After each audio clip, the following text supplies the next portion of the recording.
कर सकती है सरकार? कई सारी चीजें हैं। जिस जिस तरफ इन्होंने इशारा किया, इन्होंने 2 बार एक बात कही, बहुत मैंने शालीनता से इनकी बात सुनी। इन्होंने बार बार एक बात कहा कि सीज फायर हो गया है।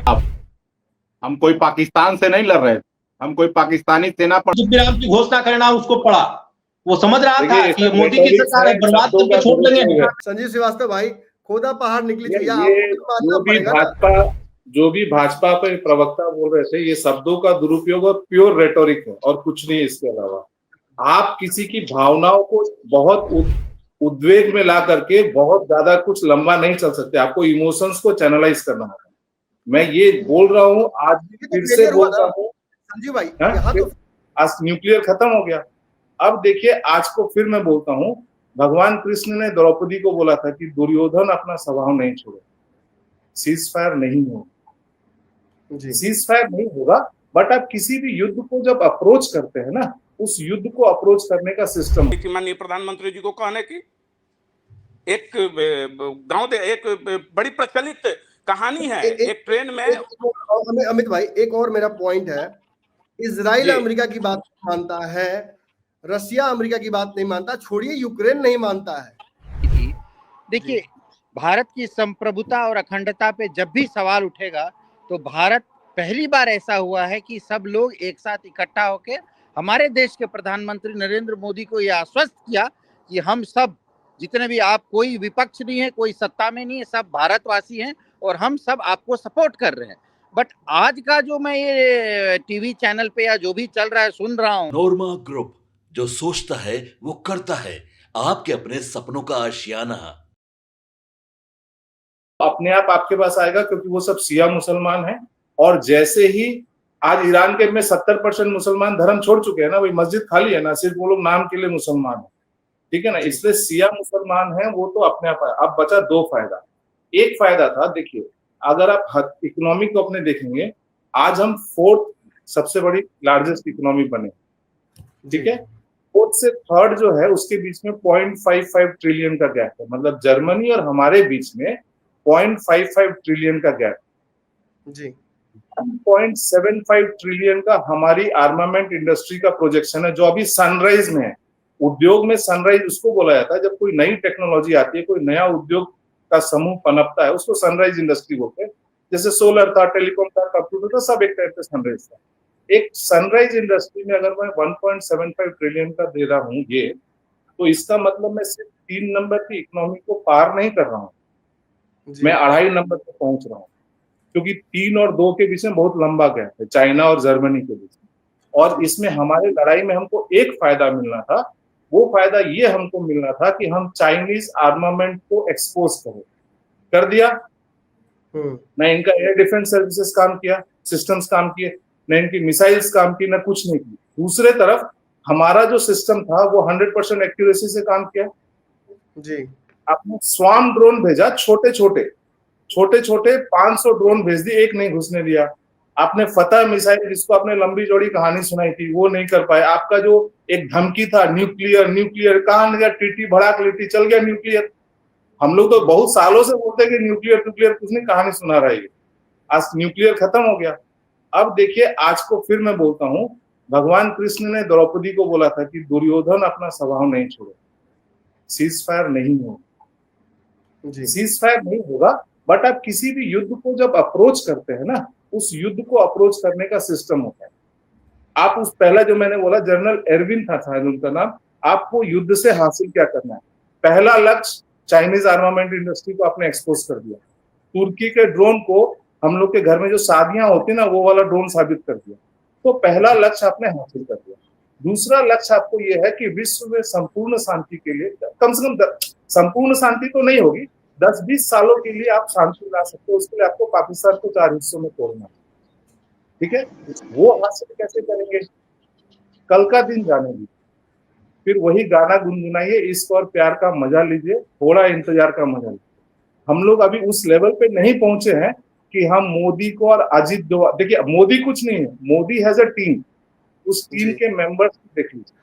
आज वही टीम अगर नीतीश कुमार के पास होती या वही टीम योगी के पास है, क्योंकि टीम जो है वो लीडर बिल्डअप करता है। थोड़ा इंतजार कीजिए, सीज फायर कुछ नहीं है। चलिए अमित सिंह जी, मैं आपके पास आऊंगा सीधा। ये क्या हो गया? हमने तो कुछ और ही सोचा था, देश की जनता कुछ और एक्सपेक्ट कर रही थी, ये तो सीज फायर पे मामला आ गया। डिसअपॉइंटेड है क्या आप? नमन भाई, अभी सीज फायर भले ही, अब पता नहीं भारत की सरकार इतनी उतावली क्यों थी, क्यों इतना अमेरिका के डोनाल्ड ट्रंप का रात भर का जो वो लिखे हैं ट्विटर पे कि रात भर हमने पैरवी की, रात भर बातचीत की और 1:30 बजे रात को हमारे यहाँ मिसाइल दागा जा रहा था। और किस बात की बेचैनी थी ये तो नहीं कहा जा सकता है। देश अभी युद्ध के मुहाने पे खड़ा है, जो अभी दिख रहा है, जो अभी कुछ देर पहले तक कुछ बड़े बड़े चैनल्स गुणगान प्रारंभ कर चुके थे। मैं उन बिंदुओं पर नहीं जाऊंगा, अभी राजनीतिक छीटाकशी का समय नहीं है। मैं जो अभी भारती जी और संजीव श्रीवास्तव जी बोल रहे थे, बहुत डिप्लोमेटिक बात बोल रहे थे, बड़ी अच्छी बात, कानों को बड़ी अच्छी लग रही थी बातें सुनने में। लेकिन हमारे कुछ प्रश्न हैं।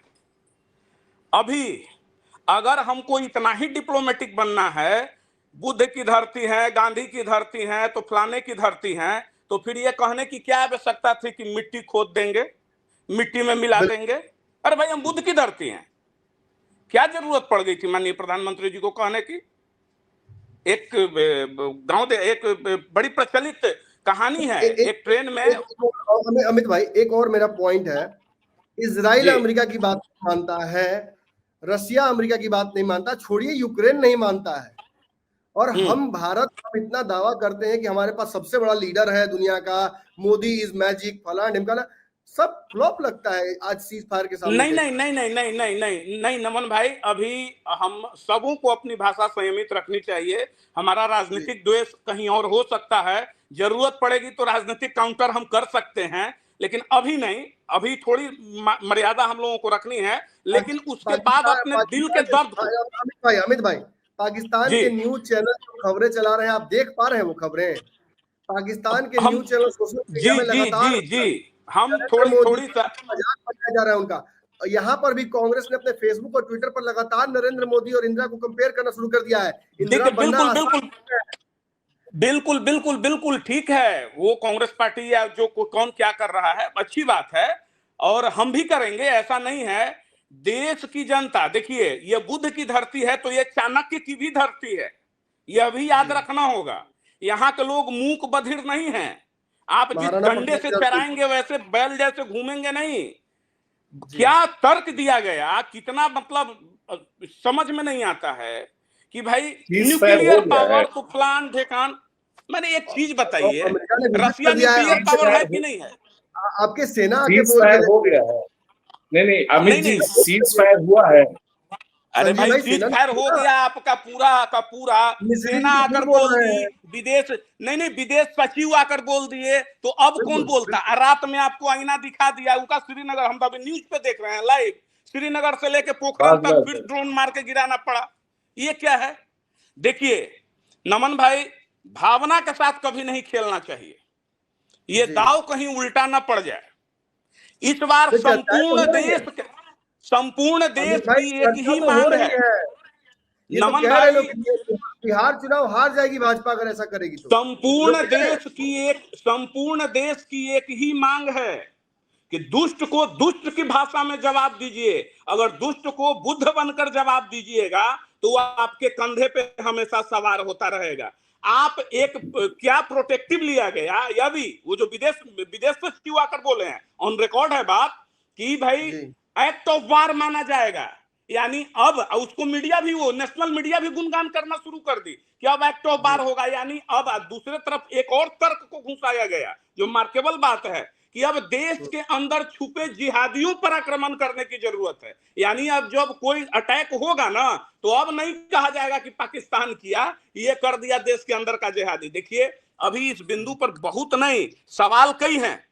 आप पाकिस्तान में घुसकर, मैं एक सवाल सिर्फ कर रहा हूं, अपने भाइयों से पूछ लीजिएगा, अपने नेतृत्व से पूछिए कि मैं पाकिस्तान के उन जगहों पे, सुरक्षित ठिकानों जो आर्मी के अंदर में कंट्रोल में, फोर्सेस के कंट्रोल में थे, वहां घुसकर आप अटैक कर मार रहे हो बड़े से बड़े आतंकवादियों को। और पुलवामा ये जो कर गए 3 आतंकवादी, उसको जमीन खा गया कि आसमान निकल गया? कौन कहां चला गया? वो क्यों नहीं मिला अभी तक? पूरा देश, नमन भाई बताया जाए।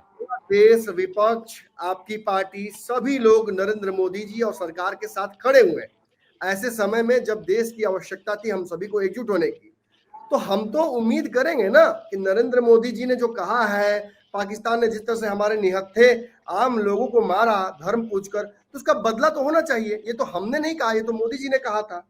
और वो बदला जब नहीं पूरा होता है और बीच में सीज फायर होता है, तो as a citizen we all feel robbed.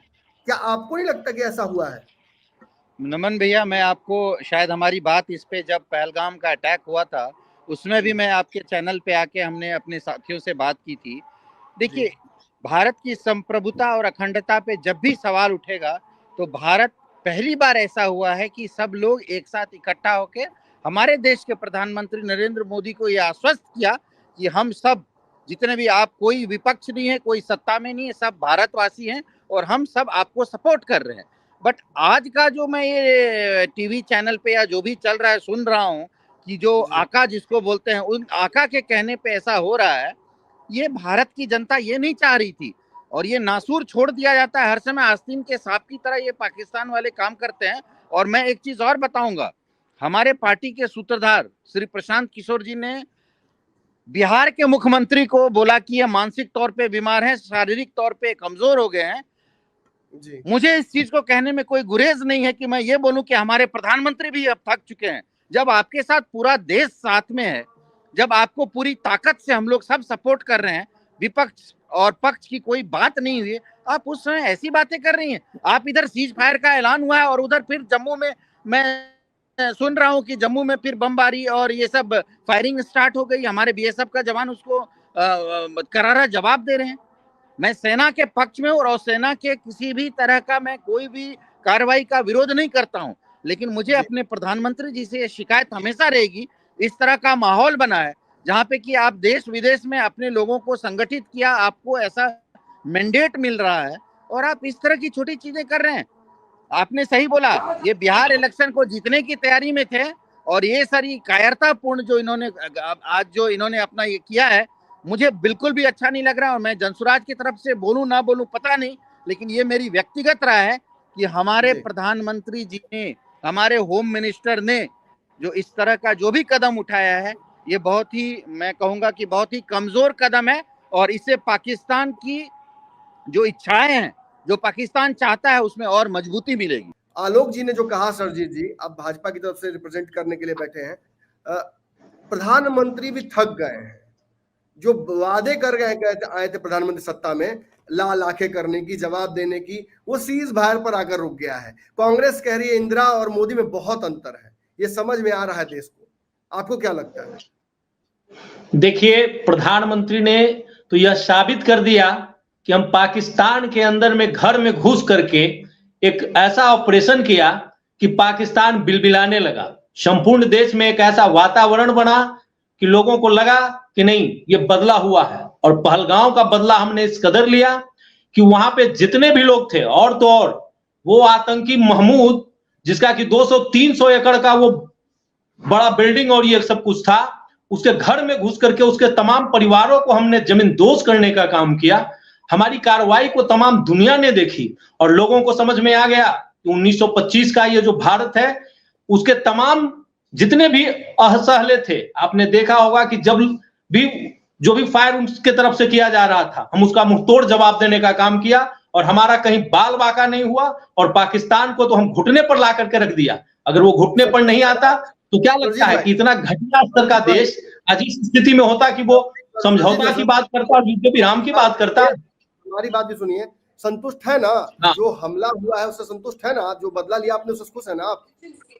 बदला पूरा हो गया? बिल्कुल, मेरा बदला पूरा नहीं हुआ। जब भी अगर गलती करेगा, आप सुन लीजिए, अभी भी हम लोगों ने सिंधु जो जल समझौता हुआ है उस पर यह नहीं किया है। और अगर बीच बचाव में बात आई है तो ये नहीं आप समझ लें कि उसको हमने खुली छूट दी है। जब भी जैसा करेगा ईंट का जवाब पत्थर से दिया जाएगा। ये मोदी की सरकार है, भारत में कोई कपोत उड़ाने वालों की सरकार नहीं है। ये मजबूत भारत है और ये भारत एक ऐसा काम करे करके दिखाएगा कि उसके जो आने वाले पुश्तें होंगी और नस्लें होंगी वो भी सोचेंगी। आज देख नहीं रहे थे आप क्या? आप मीडिया में भी, अगर पाकिस्तानी मीडिया को भी आप सुन रहे होंगे तो वहां पर क्या स्थिति थी कितने लोग चिल्ला रहे थे, गिड़गिड़ा रहे थे, मिन्नत कर रहे थे, हम उनके 3-3 4-4 एयरबेस को बर्बाद करने का काम कर दिया। हमारा जो ताकत था हमने उसको दिखा दिया। और युद्ध में एक चीज को आप लोग को समझना पड़ेगा कि युद्ध में अगर हमारा शक्ति का प्रदर्शन हो जाता है और बदला हो जाता है तो व्यक्ति को एक मानस पटल पर एक बात जरूर आ जाती है कि नहीं, हमारी जो आज की सरकार है वो आत्मनिर्भर है। और आपने देखा कि किस कदर से वहां पर तमाम लोग की हालत हमने बर्बाद करके रख दी। हम कोई सामान्य काम किए हैं क्या? और ये पहली बार ऐसा हुआ है कि पाकिस्तान घुटने पर आया और वो युद्ध विराम की घोषणा करना उसको पड़ा। वो समझ रहा था कि मोदी की सरकार है, बर्बाद करके छोड़ देंगे। संजीव श्रीवास्तव भाई, खोदा पहाड़ निकली चाहिए, जो भी भाजपा पे प्रवक्ता बोल रहे थे, ये शब्दों का दुरुपयोग और प्योर रेटोरिक है और कुछ नहीं इसके अलावा। आप किसी की भावनाओं को बहुत उद्वेग में ला करके बहुत ज्यादा कुछ लंबा नहीं चल सकते। आपको इमोशंस को चैनलाइज करना होगा। मैं ये बोल रहा हूँ, आज भी फिर से बोल रहा हूँ संजीव भाई, यहाँ तो फेल हुई ना भाजपा, इमोशंस को हाई करके चैनलाइज नहीं कर पाई। नहीं, देखिए समझिए ठीक, हुआ क्या? मैं भाजपा के प्रवक्ता का विरोध कर रहा हूं, मगर जो हुआ उसका मैं विरोध नहीं कर रहा हूं। मैंने आपको बोला था ना कि बहुत जल्दी किसी कंक्लूजन पे जंप मत कीजिए। जैसे 71 की लड़ाई हुई थी तो उसके पीछे एक मकसद था कि आपको एक नया देश बनाना है, ठीक है। उसको वो इमोशंस अलग थे, उसको चैनलाइज अलग तरीके से किया गया। आज जो हमको हासिल करना है, क्या हमने वो हासिल किया? बिल्कुल हासिल किया। देखिए जो भारती जी आरएलएम पार्टी, मतलब मैं नहीं जानता हूँ पॉलिटिक्स के बारे में भी, हाँ, तो उन्होंने जो बोला था ना कि एफएटीएफ का पहला कंडीशन है कि आपको सीज फायर करना पड़ेगा अनइवोकली। एक बात बताइए, आप में से कितने लोग बॉर्डर की एक्चुअल सिचुएशन समझते हैं? देखिए, हमें जो समझाया जाता है, हम तो आम नागरिक, हम तो वही समझते हैं। आज मान लीजिए मैं वहां से गोली चले या नहीं चले, मैंने यहाँ से फायर खोल दिया, बोला भाई जवाबी कार्रवाई है, तो आप वेरीफाई कर लीजिएगा। Is there any mechanism in place जो वेरीफाई कर लेगा इस चीज को? जी, कोई सैटेलाइट, कुछ भी ऐसा सिस्टम है जो वेरीफाई करेगा कि पहला फायर किसने खोला था? ठीक है ना। इसलिए मैंने बोला कि बहुत जल्दी भाजपा वाले भी भावनाओं में ना बहें और अपोजिशन वाले भी ना बहें।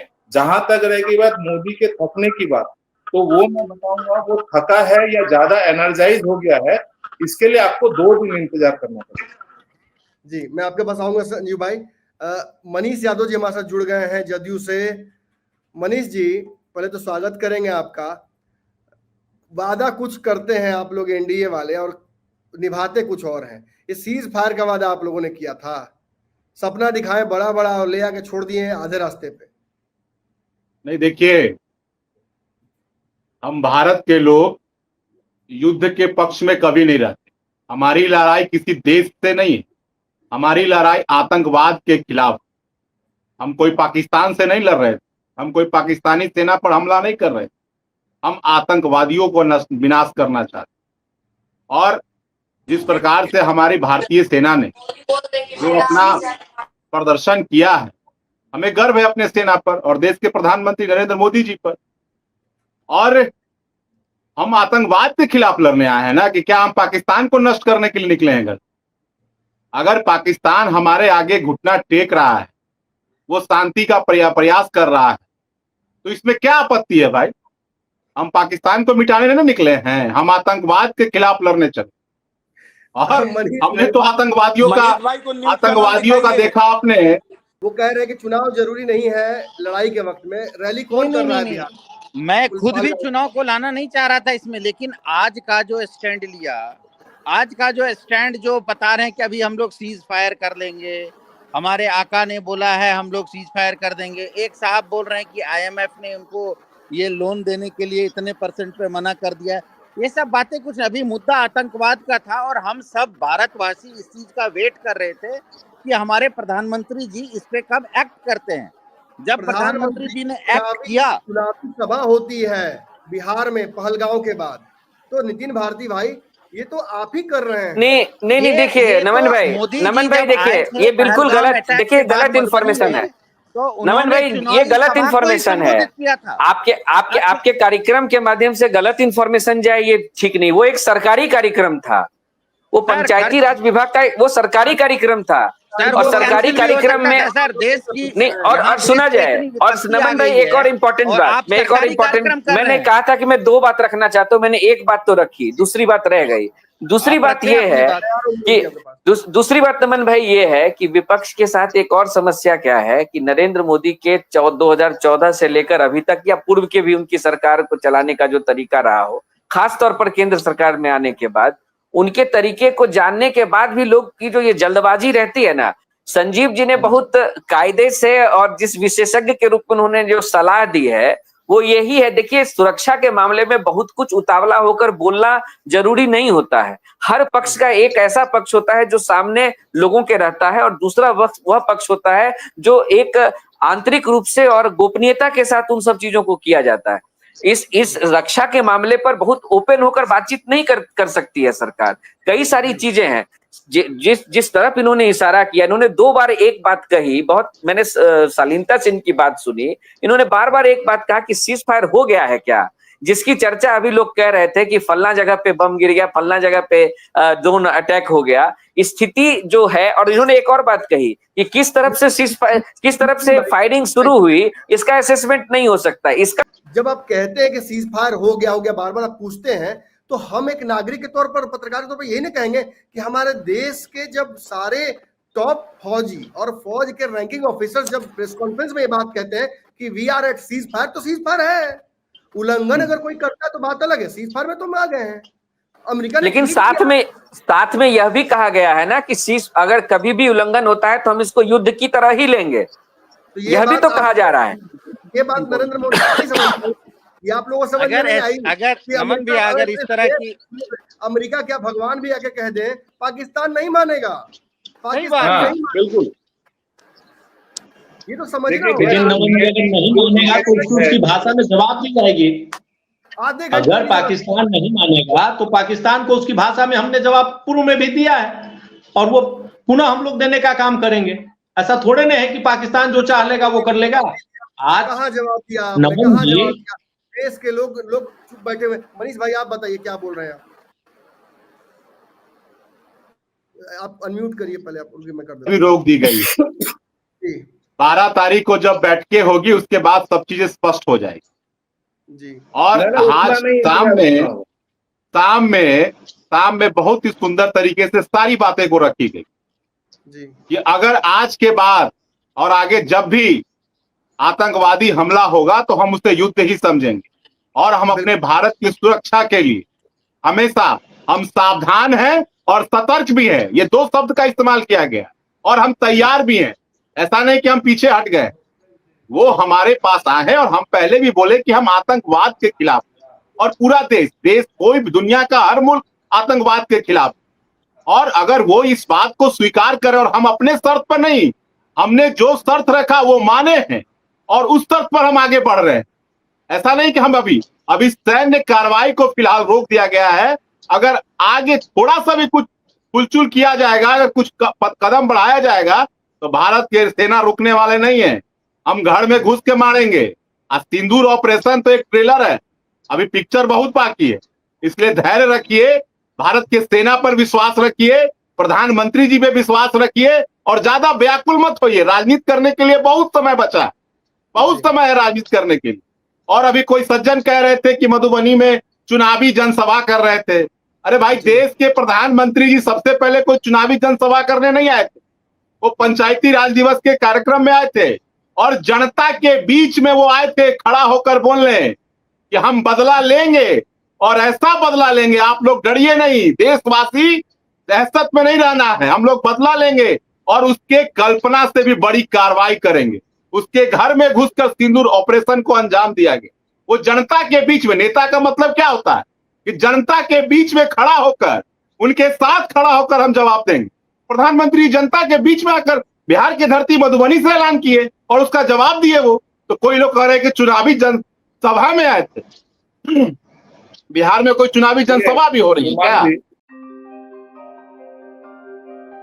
आपके सपनों को हमने सजाया है, ई होम्स पैनोरमा को हमने बनाया है। ई होम्स मेरा एक सपना था जिसपे मैं पिछले 4 साल से काम कर रहा था। हमने जो बनाया है वो सबने है माना। ई होम्स पैनोरामा में हो आपका भी आशियाना। और फाइनली हमने 2021 में इस प्रोजेक्ट को लॉन्च किया। बहुत लोग अप्रिशिएट कर रहे हैं कि पूर्णिया जैसे शहर में, बिहार के, एक तो बिहार की बात करें उसमें भी पूर्णिया जैसे छोटे जगह में इस तरह का लाइफस्टाइल देना, ये सुन के हम लोगों को बहुत अच्छा लगता है। ई होम्स में हमने कुछ और भी किया है, जैसे हम जिस जगह में रह रहे हैं हमारे फैमिली सिक्योर हो, उनको सिक्योरिटी का ध्यान में रखा है। आपकी सुविधा और सुरक्षा आपके लिए खास है, ये आपका विश्वास है। इसमें आर्टिफिशियल इंटेलिजेंस का 7 लेयर सिक्योरिटी का हमने इस्तेमाल किया है। लस ग्रीन कैंपस को बनाया है। यदि हमारा बाउंड्री वाल है तो वो वर्टिकल गार्डन है। ये जितनी भी फैसिलिटी होता है एक इंटरनेशनल टाउनशिप में ई होम्स है, ये हम लोग विश्वास नहीं कर पा रहे हैं। जो भी हमारे मित्र दोस्त या जो भी हमारे बाहर के बाहर आते हैं तो हम लोगों को बहुत अच्छा सुनने को मिलता है और बहुत अच्छा क्रेडिट मिल रहा है। वो सारा हमने सिर्फ एक बिल्डिंग नहीं बनाया, हमें एक बहुत अच्छा लाइफस्टाइल दिया ई होम्स में, और मेरा एक सपना था जिसको मैं आज फुलफिल होते हुए देख पा रहा हूँ। ये आपका आवास है। ई होम्स पैनोरामा में अब आपका निवास है। E Homes Panorama, luxurious lifestyle redefined. Panorama Group, जो सोचता है वो करता है। अगर ये वीडियो पसंद आई और वह बिहार के राजनीति और बिहारियत से सरोकार रखेनी तो सब्सक्राइब बटन दबा के चैनल के सब्सक्राइब कर ली। ओजे एगो घंटी बा, ओकरा बटन दबा देला से कुल सटीक और मारक खबर रुआ मुफ्त में मिल जाई। अगर रुआ पत्रकारिता के हमनी के नया प्रयोग में सहयोग कर चाहतानी तो ज्वाइन बटन दबा दी। पेटीएम नंबर नोट कर ली 9386 816 700।